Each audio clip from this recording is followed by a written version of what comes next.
청취자 여러분을 위한 침층 분석 시간입니다. 오늘 우리가 살펴볼 자료는요. 어쩌면 인류 역사상 가장 극적인 채용 면접 기록이라고 할 수 있을 것 같아요.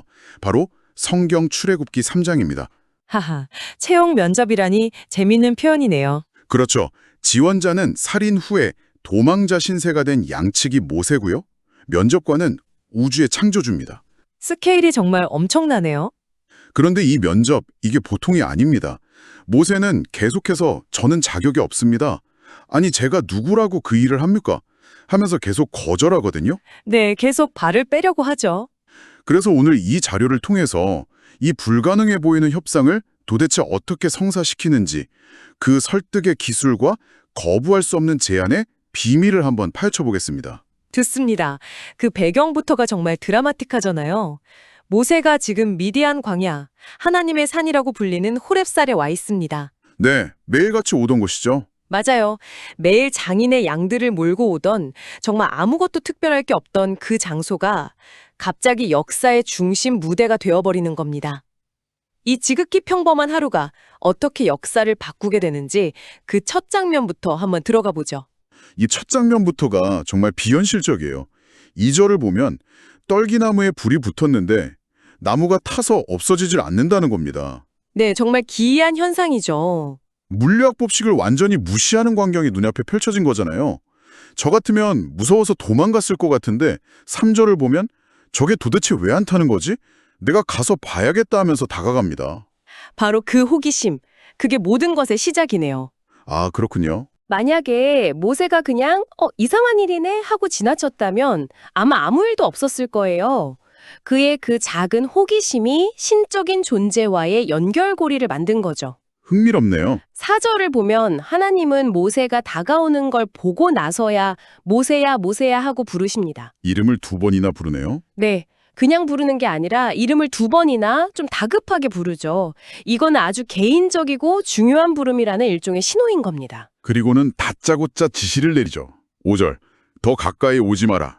네가 서 있는 곳은 거룩한 땅이니 신발부터 벗어라. 네, 아니, 갑자기 자기가 매일같이 약 몰고 걷던 땅이 거룩한 땅이 돼버린 거예요. 그렇죠. 신발을 벗는다는 행위가 고대 근동에서는 주인의 권위를 인정하고 또 복종한다는 의미가 있었거든요. 아, 그런 의미가 있었군요. 네, 그러니까 여기서부터 관계 설정이 명확해지는 거죠.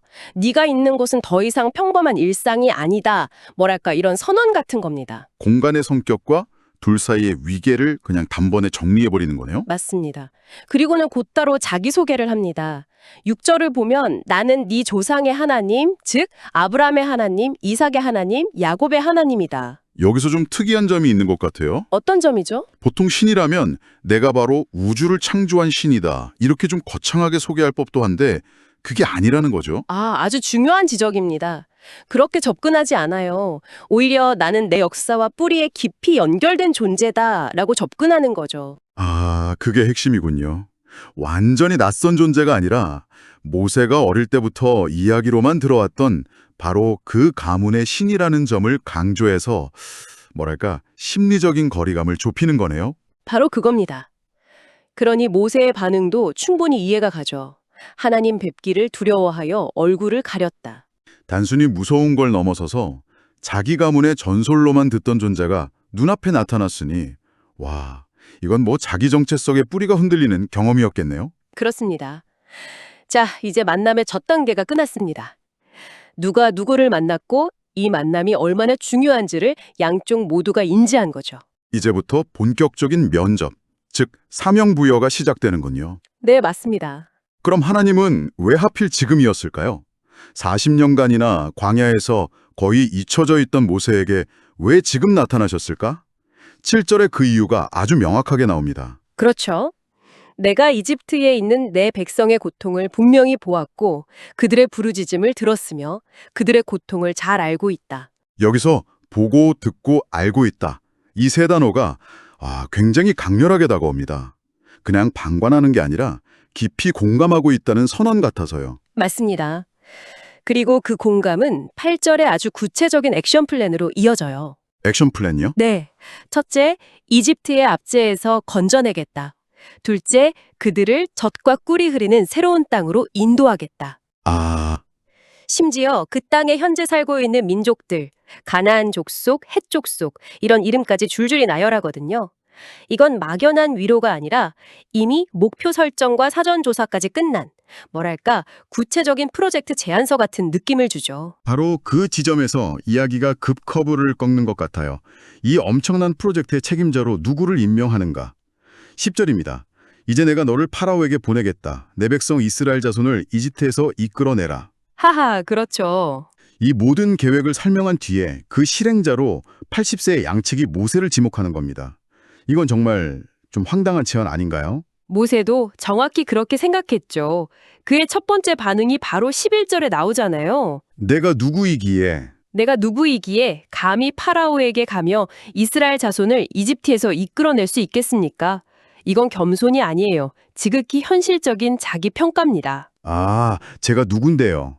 이 말 속에 많은 의미가 담겨 있겠군요. 그렇죠. 나는 이집트 왕자였지만 지금은 권력도 군대도 명분도 없는 그냥 도망자 신세일 뿐입니다. 라는 그 현실 인식이 담겨 있는 거죠. 완벽한 자격 미달이라는 겁니다. 그렇죠. 요즘 말로 하면 전형적인 임포스터 신드롬처럼 들리기도 하고요. 네, 비슷하네요. 그런데 여기에 대한 하나님의 대답이 정말 흥미롭습니다. 보통은 너는 할 수 있어 라거나 너에게는 숨겨진 잠재력이 있어 이렇게 격려할 것 같은데 그게 아니에요. 전혀 다르죠. 12절을 보면 그냥 내가 반드시 너와 함께 있겠다 라고만 말합니다. 모세의 자격이나 능력을 따지는 게 아니라 아예 논점 자체를 바꿔버리는 거죠. 맞아요. 네가 누구인지는 중요하지 않다. 내가 함께 있다는 사실을 중요하다는 겁니다. 이건 리더십의 본질에 대한 아주 중요한 통찰을 주는 것 같아요. 리더십의 본질이요? 네, 리더의 역량이 개인의 스펙에서 나오는 게 아니라 그가 가진 사명과 그와 함께하는 존재로부터 나온다는 거죠.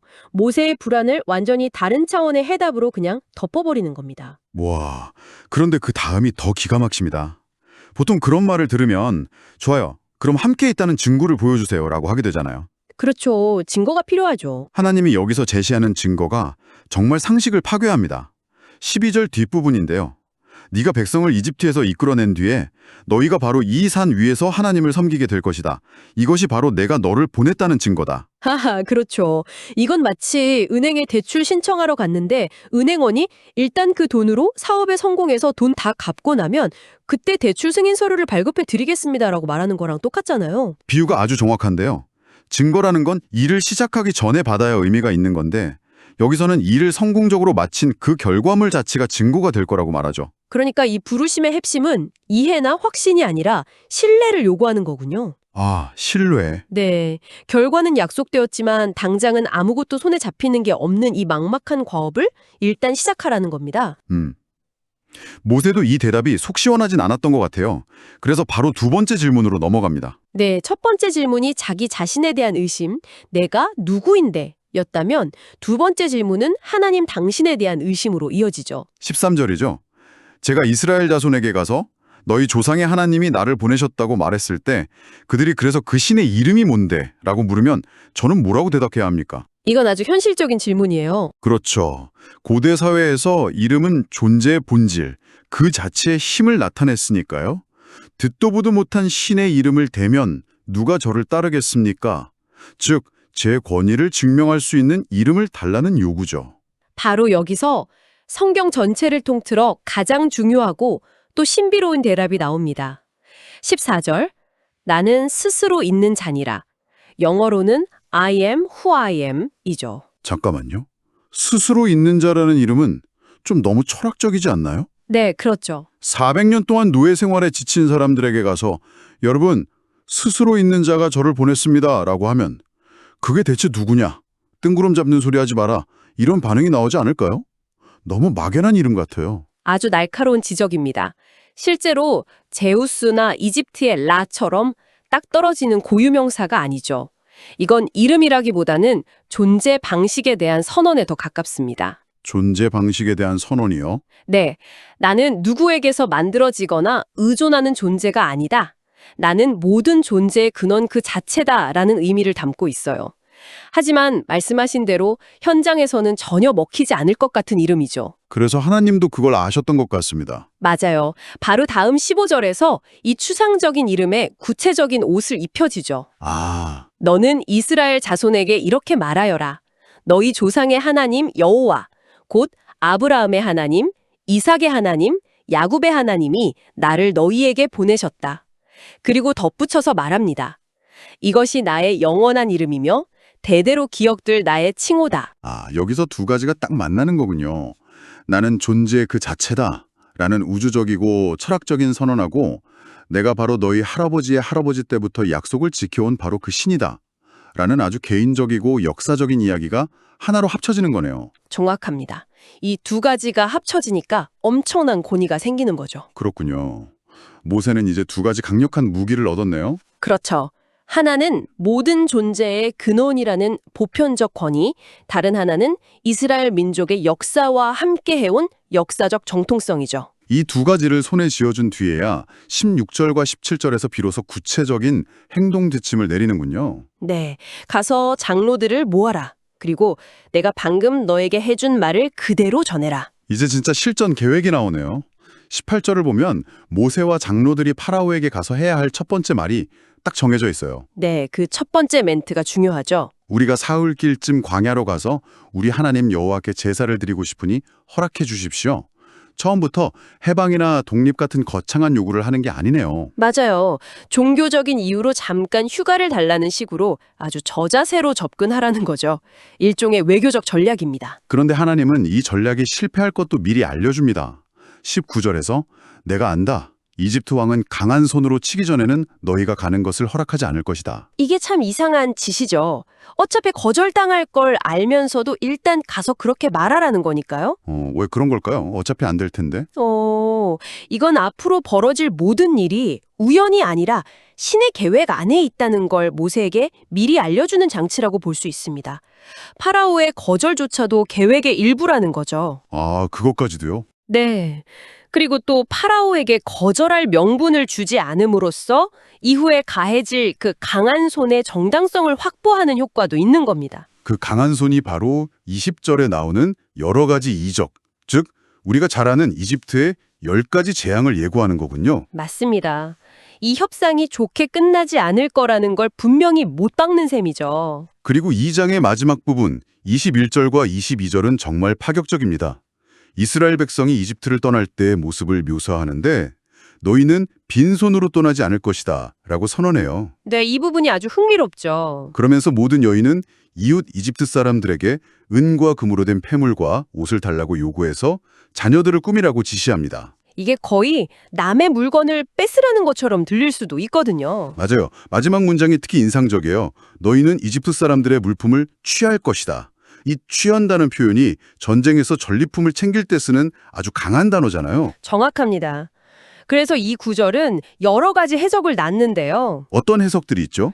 가장 지배적인 해석은 이건 단순한 이주나 탈출이 아니라 지난 430년간의 강제 노역과 착취에 대한 정당한 보상 혹은 체불 임금을 받아내는 성격이 있다는 겁니다. 체불 임금이요? 네, 수백 년간 착취당한 이들이 이제 그들의 노동에 대한 대가를 당당하게 가지고 나가는 모습, 해방의 경제적인 측면까지 고려한 매우 치밀한 계획이라고 볼 수 있는 거죠. 와, 오늘 출애굽기 3장 하나를 가지고 정말 깊게 파고 들어와 봤네요.